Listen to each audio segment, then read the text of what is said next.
We stand at a pivotal moment. Our shared resolve will shape the future. Let us commit to this path together, for the benefit of all.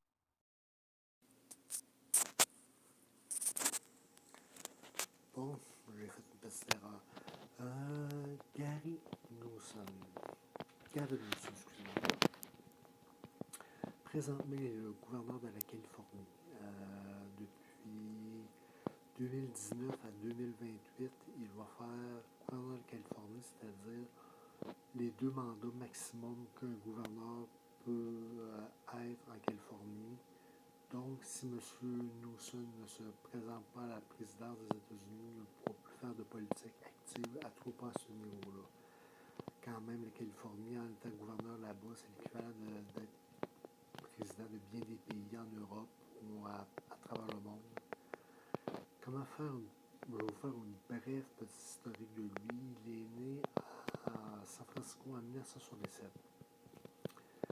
Il vient d'un milieu où est-ce qu'il était très, très accompli au niveau politique. C'est un homme qui est allé à l'université, qui était un homme d'affaires riche et accompli.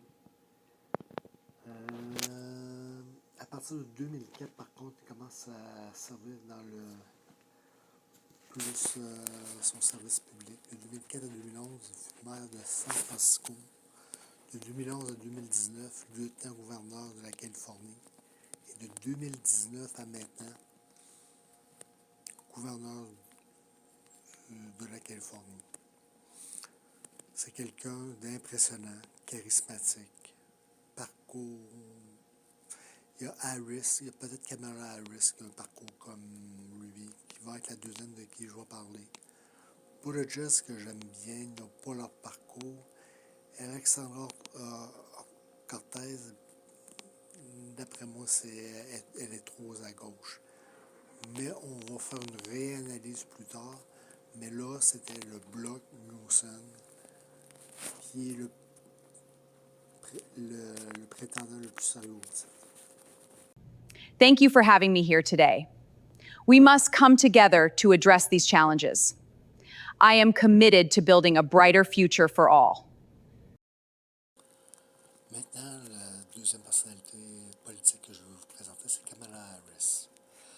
La dernière représentante démocrate qui s'est présentée contre Donald Trump, elle a perdu.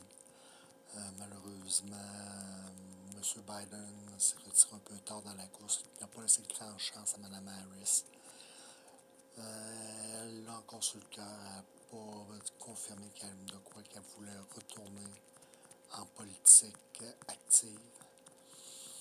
Mais pour faire un bref récapitulatif d'elle, c'est qu'elle est née en 1964, elle aussi en Californie, à Oakland très précisément, de parents immigrés. Elle a été vice-présidente de 2021 à 2025, sous les ordres de M. Joe Biden. L'université qu'elle est allée, c'est l'université de Howard. Ses forces, elle est extrêmement charismatique, très volubile. Une de ses faiblesses, c'est peut-être qu'elle est caractérisée un petit peu comme étant une image un peu hautaine, qui ne plaît pas à la base démocrate. Mais de ce que j'ai vu d'elle, elle est vraiment pas hautaine. Donc, moi, ça serait mon choix. Personnellement, le choix de Kamala Harris. Je la suis.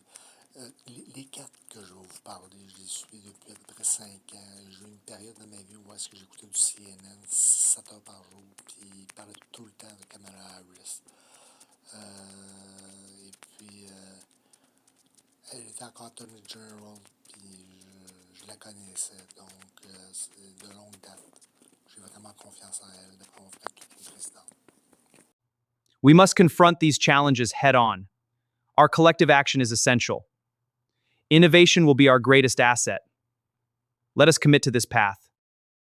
Maintenant, troisième candidat, Pete Buttigieg. Lui, je le connais aussi depuis à peu près 5-6 ans que je le suivais. Il était au transport sous Biden. présentement, depuis janvier 2025, il est comme à la semi-retraite. Il n'a pas de fonction précise, sauf qu'il se promène de campagne en campagne pour préparer tout le monde à la campagne pour le midterm en 2026. Tout le monde sait qu'il va se présenter à la présidentielle. Il est un peu un outsider, moins connu un peu qu'Harris et Newsom, mais quand même, on ne sait jamais. Un de ses problèmes, c'est sûr, en étant gay, moi j'ai absolument rien contre ça, mais c'est sûr que dans certaines parties des États-Unis, peut-être que ça va jouer contre lui. Pour ça, j'ai pas grand chose d'autre à dire sur Pete Buttigieg, à part qu'il semble vraiment d'un très bon gars. Being in this forest makes me think about change. Just like the leaves that fall and grow again, we can embrace the new seasons of our lives. It gives me a sense of peace. Et maintenant, Alexandra Cortez, 36 ans, née en 1989, à l'Université de Boston. Elle s'est fait connaître en 2016 en travaillant pour la campagne de Bernie Sanders. Elle est membre de la Chambre des représentants depuis 2019. Elle est très impliquée dans le niveau communautaire. C'est vraiment celle qui représente le mieux la gauche américaine. Peut-être, selon moi, un peu trop à gauche pour ce qui est des élections de 2028.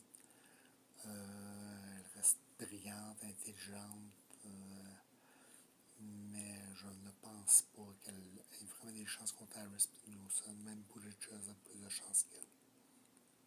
Et voilà, le top 4 est fait.